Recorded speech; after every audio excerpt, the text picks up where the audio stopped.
Bien-aimé, je te le dis, un seul nom, pas plusieurs noms. Un seul médiateur, pas plusieurs médiateurs. Un seul sacrifice, pas plusieurs sacrifices. Un seul chemin, pas plusieurs chemins. Une seule porte, pas plusieurs portes. Il s'appelle Jésus de Nazareth.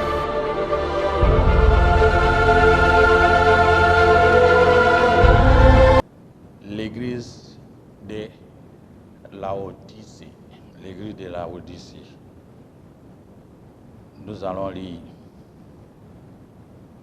Apocalypse chapitre 3, verset 14 à 23. Apocalypse chapitre 3, verset 14 à 23.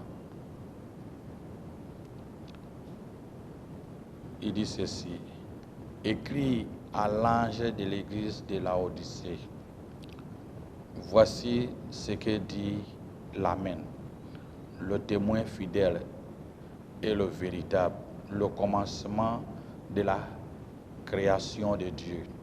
Je connais tes œuvres, je sais que tu n'es ni froide ni bouillant. Puisses-tu être froid ou bouillant?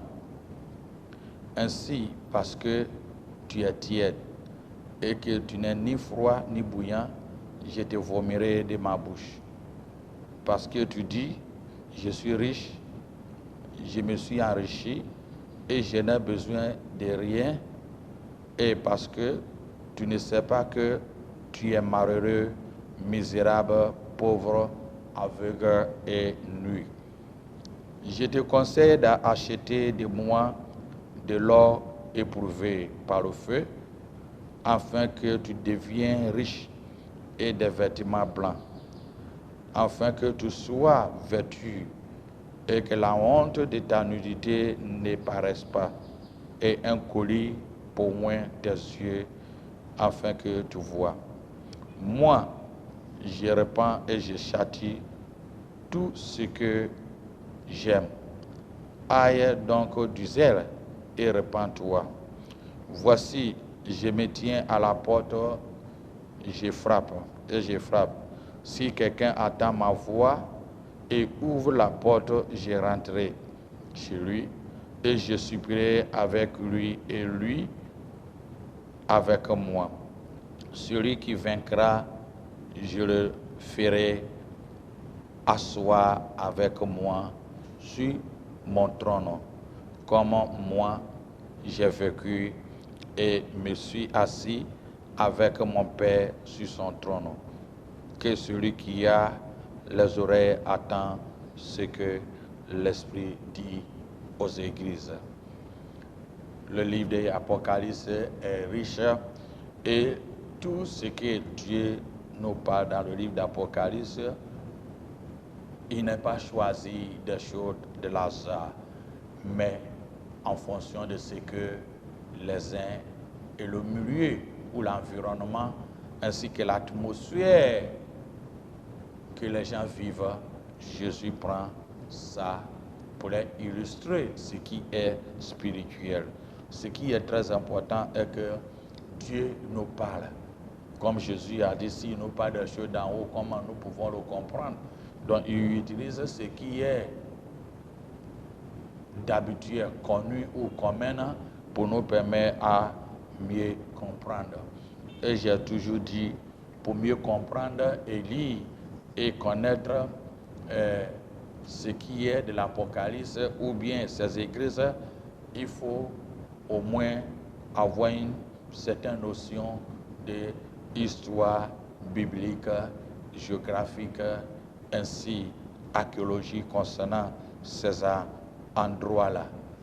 Je peux dire le livre d'Apocalypse est le seul livre que Dieu a promis une bénédiction.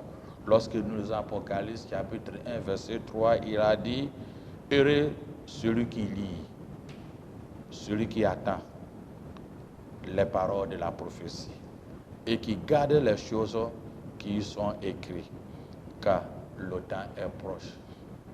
Lorsque le Seigneur a dressé, après avoir permis Jean avoir cette vision pour écrire, les 16 églises comme les symboles pour permettre non seulement à leur temps, mais à nos temps, voir la réalité de la faiblesse à son absence, c'est que l'église ecclésia est en train de subir ou bien il traverse l'homme et ces choses-là. Donc Jésus a dit à Jean dans le verset 11 du chapitre 1 en disant, écris dans un livre et envoie aux 7 églises.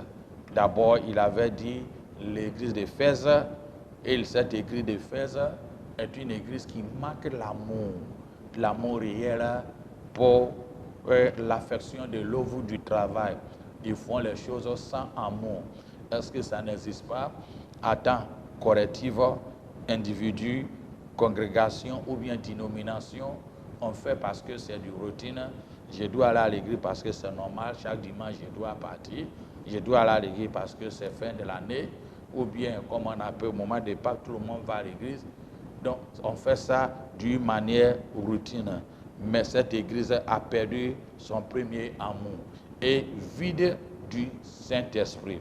La seconde église qu'il avait adressée était l'église de Smyrne, qui croyait vivant, mais déjà morte. Il croyait vivant, déjà morte. Avec son orgueil, il y avait les Pergames en troisième, qui était mélange avec c'est une compromission. Est-ce que nos manières de vie et tout ce que la compromission, il y a eu la thyatire qui fait la syncrétisme ou la tradition, la sadisme qui est le cinquième, qui est une église dormante, sommeil spirituel. Ça peut être correctif individu. Il y avait la Philadelphie, une église d'amour fraternel, une église de mission, et Laodicée, l'église qui a rejeté Jésus. Ils vivaient comme des clubs. Mais ce qui est étonnant et ce qui est important, à chaque église, il y a un chandelier. Dieu, son esprit est là. Son esprit est là à toutes ces églises-là. Quand je parle à ces églises, je ne parle pas d'assemblée de Dieu, je ne parle pas de Pentecôte, je ne parle pas d'églises diverses baptistes, je ne parle pas des catholiques, je ne parle pas de dénominations quelconques, mais je parle d'une manière corrective ceux qui ont accepté Jésus comme leur Seigneur Sauveur. L'église que Jésus a fondée jusqu'au temps de 312 ou 313 après Jésus-Christ, avant que Constantin prenne la relève, donne la liberté aux églises. Maintenant, à un moment donné, ils ont commencé à fonder les catholiques romains, ainsi de suite, orthodoxes, qui deviennent des institutions et consorts. Je ne suis pas là pour revenir à ça, mais je parle de l'église où Jésus même a permis à ceux qui ont accepté comme Seigneur Sauveur. Et à un siècle, durant un siècle, à son absence, à son ascension, il voit qu'il y a un déclin à toutes ces églises-là. D'autres ont perdu leur premier amour. D'autres croyaient vivants, mais alors qu'au fond, ils sont morts. D'autres, c'est le mélange. Ils acceptent tout, le communisme. D'autres aussi, c'est le syncrétisme. On peut accepter le fétichisme par-ci, par-là, dedans. Il y a d'autres, c'est le sommeil spirituel. Il y a d'autres, c'est la fraternité et mission. Il y a d'autres qui sont des clubs, sont devenus des clubs. Et Christ a dressé à toutes ces églises-là. Il veille sur son église. Ce qui est plus important, et nous devons comprendre, est que durant un siècle après son ascension, les empires romains, tous les différents empires qui ont passé, croyaient à détruire l'église. Mais à ce moment-là, l'église continuait. Quand nous lisons l'histoire de l'église, des premiers siècles jusqu'à 300, l'an 313, les réformes jusqu'à le protestantisme et consorts, et arrivé à nos jours, les empires, les politiciens des pays ou des individus ont tout tenté pour fermer, briser, affaiblir la religion chrétienne, mais ils n'ont pas pu. Et ce que j'aimerais que nous comprenions aussi est ceci. Quand nous lisons toutes ces églises-là, on voit qu'après, durant un siècle, et cela doit nous permettre à être très prudents dans notre adoration et nos manières de vivre avec Jésus. Parce que tout était écrit pour toi et moi, pour que nous arrivions à mieux comprendre et à mieux cerner. Quand une église commence, à partir de 5 ans, un demi-siècle, au-delà, l'église commence à se décliner. Personne ne peut savoir, sauf Christ lui-même. Et j'ai comparé ça comme des bananiers. Des bananiers, quand tu vois un bananier, il pousse au moment où ça arrive à la maturité, où le fruit vient, il y a un qui commence au pied et il a commencé à pousser. Au moment où on coupe l'autre, lui, il prend la relève. Nous sommes dans la période, l'église de Christ est comme ça. On veut ou on ne veut pas, ça va continuer à pousser. Ça va continuer à pousser. Et Christ a adressé cette lettre à l'église de Laodicée. Mais cette église de Laodicée était à 65 km sud-est de Philadelphie, qui était Philadelphie.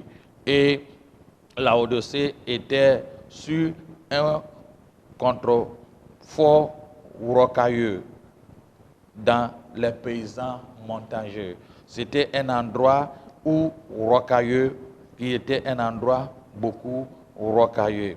La ville était une ville relative récente. Elle était fondée à 250 ans avant Jésus-Christ par le roi Séleucide Antiochos II sur la place ancienne de Diopolis. J'ai toujours dit, pour mieux comprendre ces textes sacrés, il faut connaître certaines histoires bibliques, archéologie et géographie. Ces villes-là a donné le roi Antiochus II a nommé cette ville par sa femme. Il a donné le nom de sa femme à cette ville.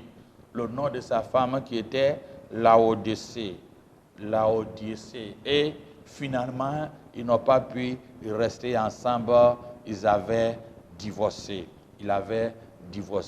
Antiochus II aussi avait peuplé, avait fait de telle sorte que la vie était beaucoup peuplée. Et il a accueilli beaucoup de personnes à sa ville pour permettre qu'il y a la prospérité.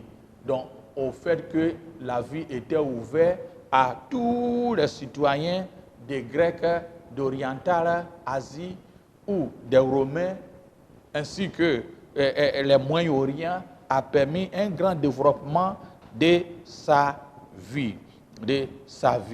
Donc, on trouvait aussi des cultes orientales, grecs et les Romains qui étaient dans cette vie-là. Lorsque les Grecs régnaient, et les Grecs régnaient Antiochus II, mais Laodicée se trouve en Turquie. Mais c'est paradoxal. Quand nous voyons, l'église a commencé à Jérusalem. Mais finalement, pour l'œuvre qui revient à nous qui ne sommes pas les Juifs, était le berceau d'Asie mineure, qui est la Turquie actuelle, qui vient en Tunisie, le nord de Tunisie, et comment on appelle, Algérie, ainsi que tous les Méditerranéens là, avant que l'Église descende en Rome, en Italie, ainsi de suite. Mais ce que j'ai à dire, ceci, la vie a connu beaucoup de progrès. Et il y avait un historien Joseph Flavius, qui disait que, compte tenu de la richesse et le développement des étrangers qui étaient venus à Laodicée, comme on appelle Antiochus II, a donné la citoyenneté à beaucoup de gens qui voulaient rester dans cette ville pour le développement dans les vies.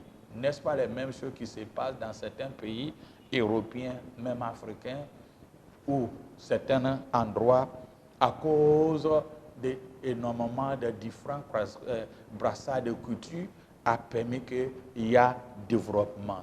Une ville qui n'accepte pas des étrangers est une ville, je peux dire, morte. Les villages, je prends l'exemple, qui n'acceptent pas des autres villes ou bien des autres villages pour cohabiter, est un village qui n'évolue pas sur le plan commercial et tout. Mais il y a aussi son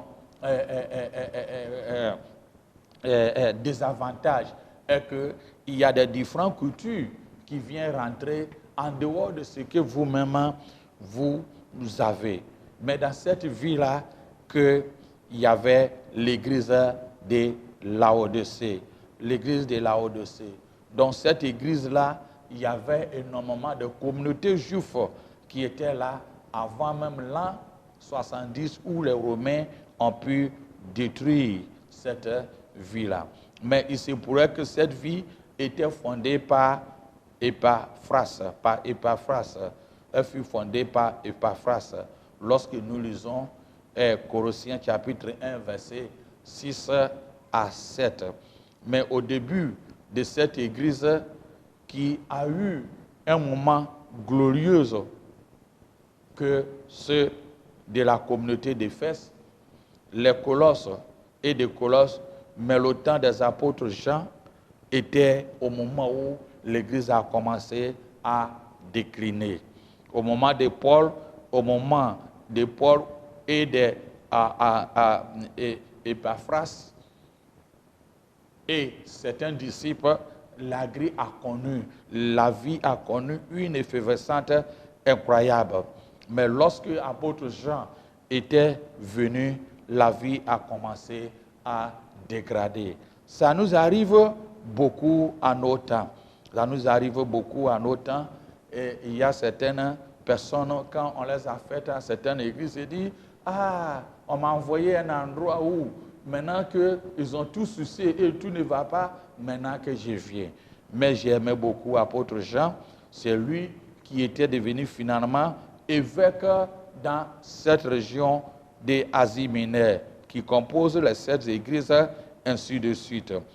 Mais dans le verset 15 de chapitre 3, nous avons lu, Jésus a dit, « Je connais tes œuvres, je sais que tu n'es ni froid ni bouillant.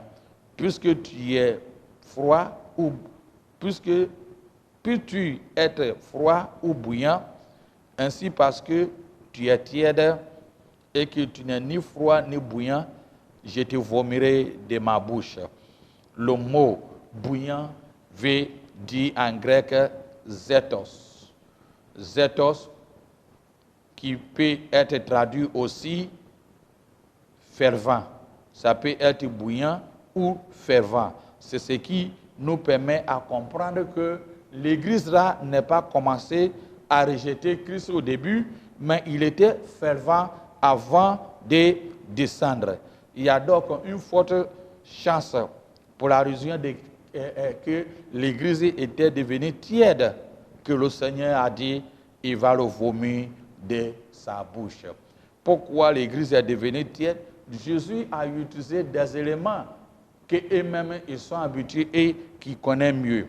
Quand nous le voyons, l'histoire des archéologues nous ont fait comprendre que l'Antiquité, la cité ne disposait aucune eau potable dans l'environnement immédiat. Ce qui oblige ses habitants à construire à des grandes frais un aqueduc, un canal au ciel ouvert. Donc les ruines subsistaient encore. Donc lorsque ceux qui ont eu l'occasion à visiter l'endroit vont connaître que cet aqueduc, ce canal consiste à exister. Cet canal amenait l'eau sur les montagnes distantes d'une vingtaine de kilomètres sur un climat très chaud. L'eau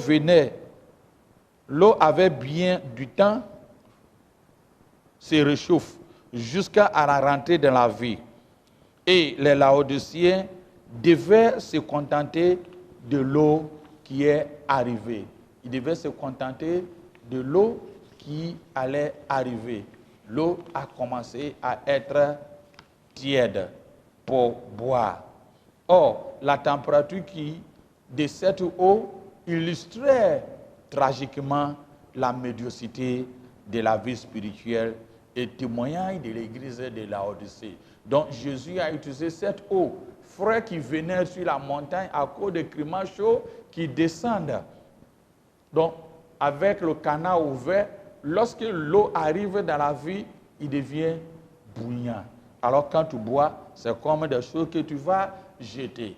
Il soit aussi pareil, fait comprendre, les archéologues fait comprendre que le sous-sol même est habité des choses minéraux. Donc comme les choses minéraux, donc l'eau n'avait pas de goût. Donc le Christ a dit, tu n'es ni bouillant ni chaud, donc je te vomirai. C'est ce qui veut dire que tu es sans façon. Et avec cette attitude d'orgueil, la Bible l'histoire nous fait comprendre que la vie était riche. Laodicée était riche. Il y avait la richesse qui était là. Il y avait des industries, il y avait, comme on appelle, des banques et bien autre chose qui étaient là, qui fait que il se dit ils étaient autosuffisants. Il y a des églises qui se disent autosuffisants en nos temps. Des clubs, ils n'ont pas besoin. Même des individus qui se disent ils n'ont pas besoin d'autres personnes ni Dieu. J'ai parlé à quelqu'un de Jésus, il dit, regarde ma poche ici. Et il sort, il dit, tout ce que j'en ai besoin, regarde. Les billets là sont là. Donc, Laodicée était devenu orgueilleux. Il se croyait, tout est là. Ce qui me fait mal est ceci. Lorsque nous lisons Colossiens chapitre 4, verset 16, il nous fait comprendre que lorsqu'apôtre Paul a écrit son épître pour donner aux Corinthiens, il a dit, lis, et puis vous transmettez ça aussi à l'église de Laodicée. Et par contre, prends le livre de Laodicée et vous lisez aussi dans vos églises. Mais où est l'épître de Laodicée? Ils avaient perdu. On n'a pas vu ces choses-là. L'orgueil. Ésaïe chapitre 16, verset 6 à 7 nous fait comprendre. Nous avons accompli l'orgueil de Moab. Un orgueil extrême. Sa fierté et son orgueil. Son couron et ses vaines prétentions. C'est pourquoi Moab se lamente sur Moab. Chacun se lamente. Cette ville Laodicée, qui avait des banques où les matériels étaient tellement riches, mais l'histoire nous fait comprendre qu'il y a eu plusieurs fois des tremblements de terre de 1 à 60. Il y a eu plusieurs fois des tremblements de terre qui viennent dans cette ville. Et à chaque fois que le tremblement de terre arrive, la ville se constitue à reconstruire.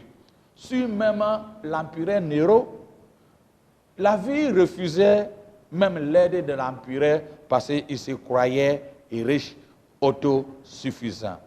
C'est à cette allusion, Jésus a utilisé ces mots, cette réflexion, a dit dans le verset 17, parce que tu dis, je suis riche et je me suis enrichi, je n'ai besoin de rien.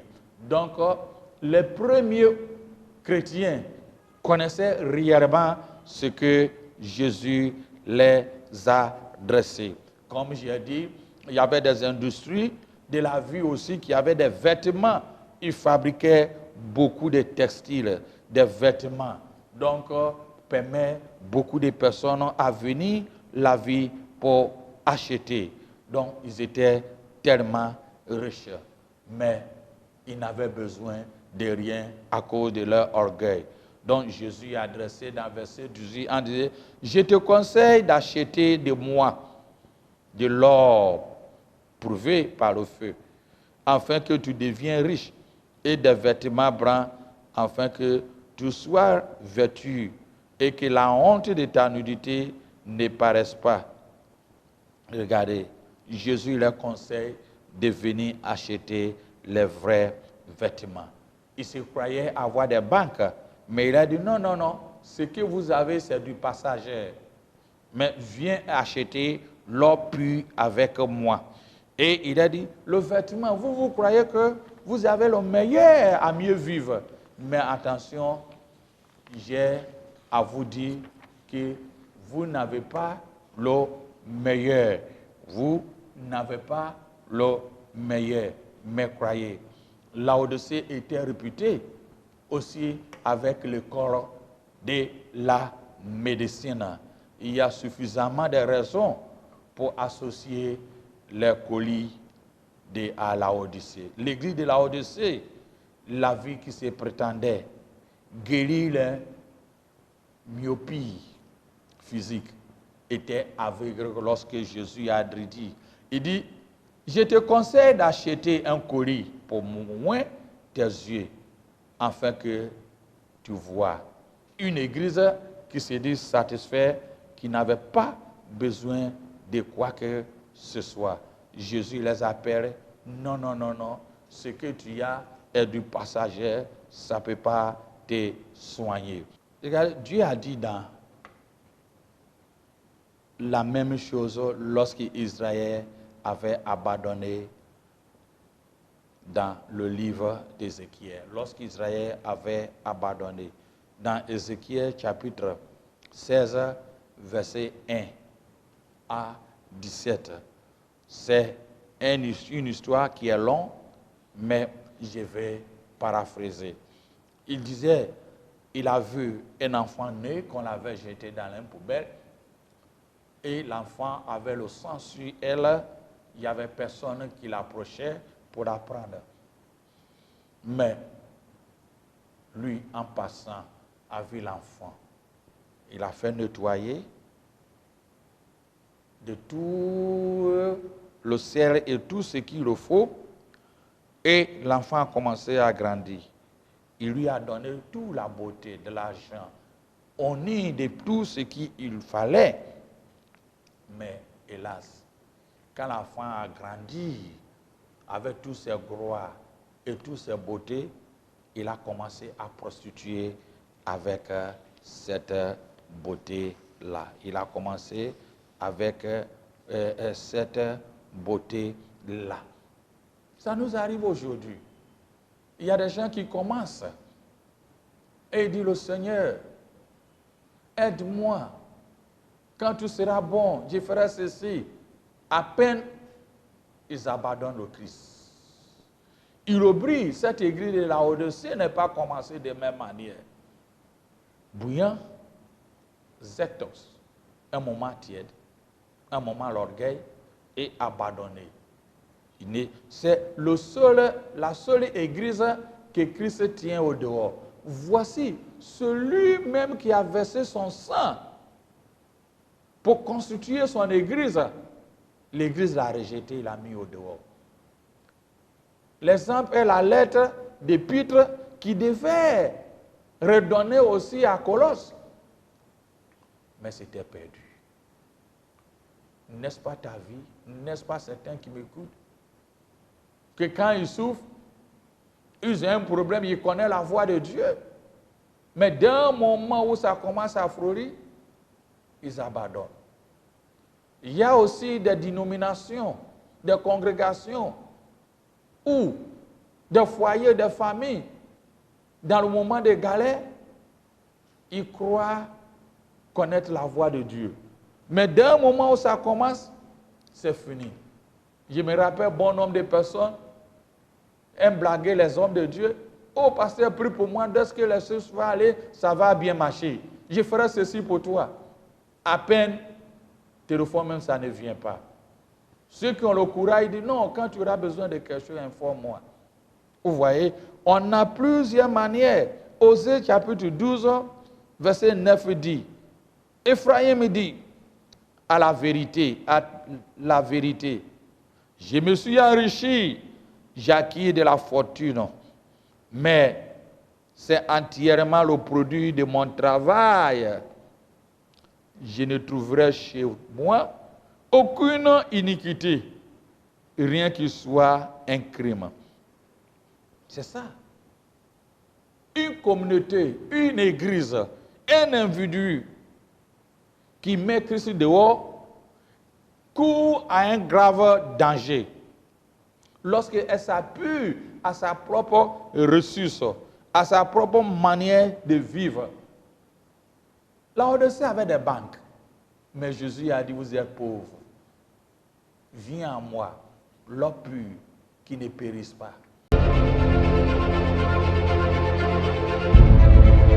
Bien-aimé, je te le dis, un seul nom, pas plusieurs noms. Un seul médiateur, pas plusieurs médiateurs. Un seul sacrifice, pas plusieurs sacrifices. Un seul chemin, pas plusieurs chemins. Une seule porte, pas plusieurs portes. Il s'appelle Jésus de Nazareth.